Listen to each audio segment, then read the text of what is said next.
Hey, did I wake you up? Did I wake you up? Did I wake you up? Oh, it's your baby. What's up, everybody? Welcome back to Cattywampus Acres. It's Jason, and we have some new additions on the farm. And is that right, Mama? Luna says, yes, those are my babies. And Veruca, too. Veruca's not quite the mother that old Luna is. I gotta blend up some feed for these ladies because they have just brought some new things into the world, and so we need to make sure that they're getting plenty of protein and all that other good stuff, right, Luna? And Drunk Steven's over here hanging out with us too. This is the feed mix we're using currently that I'm gonna mix up. We've mixed feed before, and I like doing it this way. I don't know if it saves money. I feel like it does, but then we're able to up the protein quite a bit. So what I'm doing here is I'm just taking some textured sweet feed. This is a 12% protein, and some whole oats, which I think have 8% protein, and then these black oil sunflower seeds, which are like 14% protein. So needless to say, it's got a lot. It's got a lot, doesn't it? Ladies, yes. It's got a lot of protein, and if you've ever watched any of our videos, you know that we don't do alfalfa here. I think alfalfa ruins the flavor of the milk, and that's my thoughts on it. So we don't give them alfalfa, but we give them plenty of protein to make sure they can produce plenty of milk for us, and they can be nice and healthy, right? So I'm not doing it by weight or anything. I'm just sort of doing it by scoop size, and just doing the best I can to mix it up a little bit. Yes. Oh my God. Can I help you with something? Do you want to eat? Let me blend this up first. So you keep licking my ear. If you've never raised goats before, you should know that grain, or whatever we want to call this, should not be their primary food. It needs to be hay. It needs to be something fibrous like that. It can cause bloat, it can cause urinary calculi in the boys.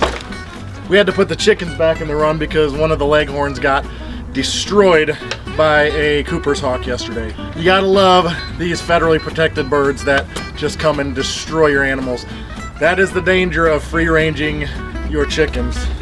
It is a nice thing. It is really awesome to have them roam in the yard occasionally, except for they poop all over the place. If you lick my ear one more time, I'm gonna tell Lauren on you. I have a wife. I'm married. I'm married. You gotta leave me alone. Can't have other ladies all in my ear like that, like you're doing. Feeding goats in the YouTube world can appear to be the most controversial thing like ever. It's really not. Just know they need a bunch of hay. When they're breeding, like the males are breeding, or the females are about to have their kids, you can you need to up their protein, whether it be through a hay or through a grain like this. But they really like this stuff. So Veruca kidded 2 days ago, and Luna kidded yesterday. A little bit of a surprise. I mean, we knew it was coming, but as to the exact day, that was a wee bit of a surprise. So we kept Tina and Peyton down with them because they're getting pretty round, and I think they're bred. And we put Francine down here because she's a skinny mini and she ain't bred yet. Howdy, howdy, howdy, howdy, howdy. Hey everybody, let's get some hay. So we got Fiona down here. Francine's down here because if she's bred, she's not bred. If she is bred, she hasn't been bred very long. Jolene's down here, and then of course the King, Miyagi, and got Buford and Bojangles down here. They're always good to just have around as company. So that's the arrangement we currently have. I got to go make sure their water's topped off. Alrighty, they're good on water. Need to check on our seedlings, our nightshades and other stuff we have in here. Make sure everything's doing okay. Alright. Everybody's looking pretty good in here. Tomatoes are all doing well. Everybody's getting their true leaves in here. And sunflowers are good. Peppers are good. They're continuing to grow. Need to fertilize and water. Let me get some water on this stuff, and then we got to go check on some other stuff and these babies. I know you don't want to see me. I know you just want to see goat babies. Also, another new addition to Cattywampus Acres is we got a brand new improved Meyer lemon. Our other Meyer lemon for some reason, unfortunately, just sort of took a poop on us. I'm not real sure what it was, but it was a little bit too much for it. So we got this new Meyer lemon, and we're excited to incorporate this into our orchard here.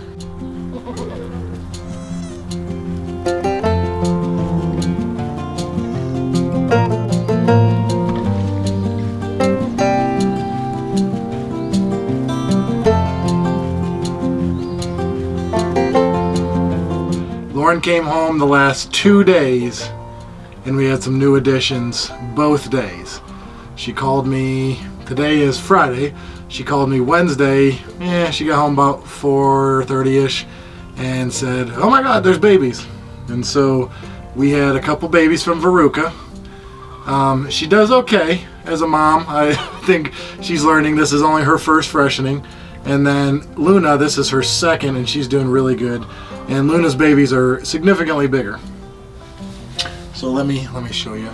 They've been sleeping for a while. I'm not being too mean. So here is one of Veruca's babies. This is a buckling. He is black and tan. They're very, very sweet, and they're like baby giraffes when they're first born. He was up and walk around pretty quick, but honestly, the La Mancha babies are very, very sweet. The Nigerian babies can be a little bit rotten sometimes, but these babies are super sweet. I'll show you. Look at these legs. Look at these legs on this guy. So here's the first guy that we had. Yeah, say hello. Wasn't so sure about this guy, this cream guy right here.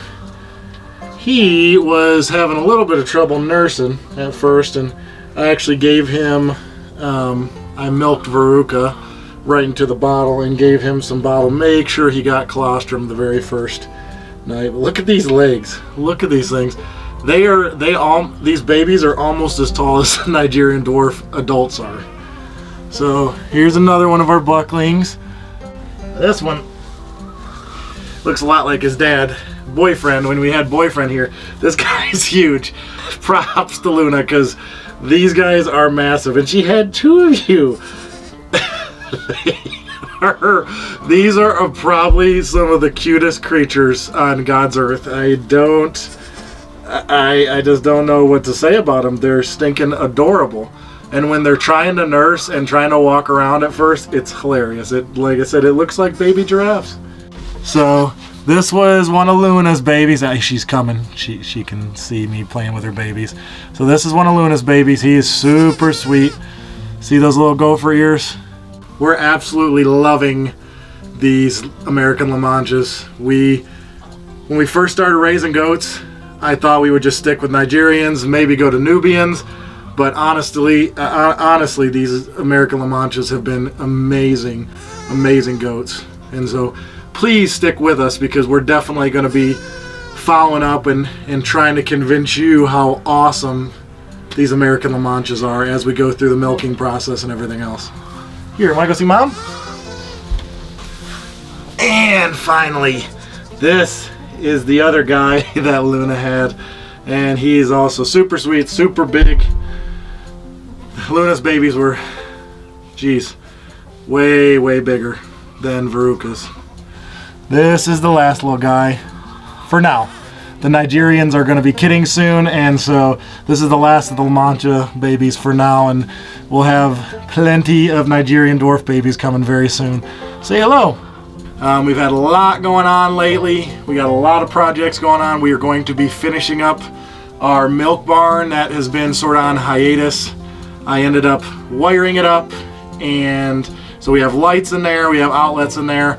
I'm finishing up our goat milking stand. Hopefully I'll show you all that pretty soon, maybe in the next video, because we got to start milking these girls. They are rocking and rolling and ready to go. Once these babies are nice and healthy and had plenty of colostrum, we'll usually separate them and we'll bottle feed them, and that is how we get them to stay like this.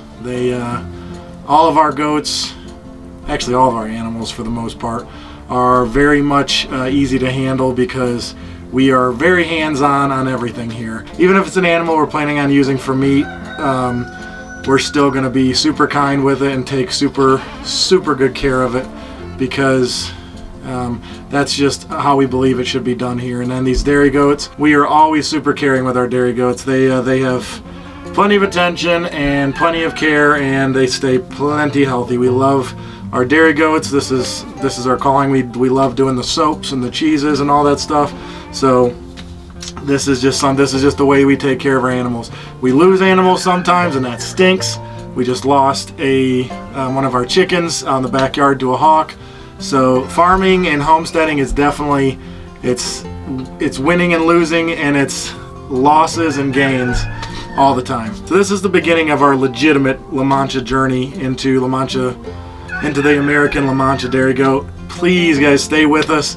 If this is something you're interested in, or if you want to get into dairy goats, definitely stay with us. If you're not a subscriber already, consider hitting that subscribe button down below and the bell notification right next to it, so you can keep up to date with everything we're doing here in the farm. And if you like this video, give us a thumbs up. That we're not new to goats, but we are new to them, and so please stick with us, because I think that this breed is something that can do a lot for you, and they're a very versatile animal. Thank you guys so much for joining us.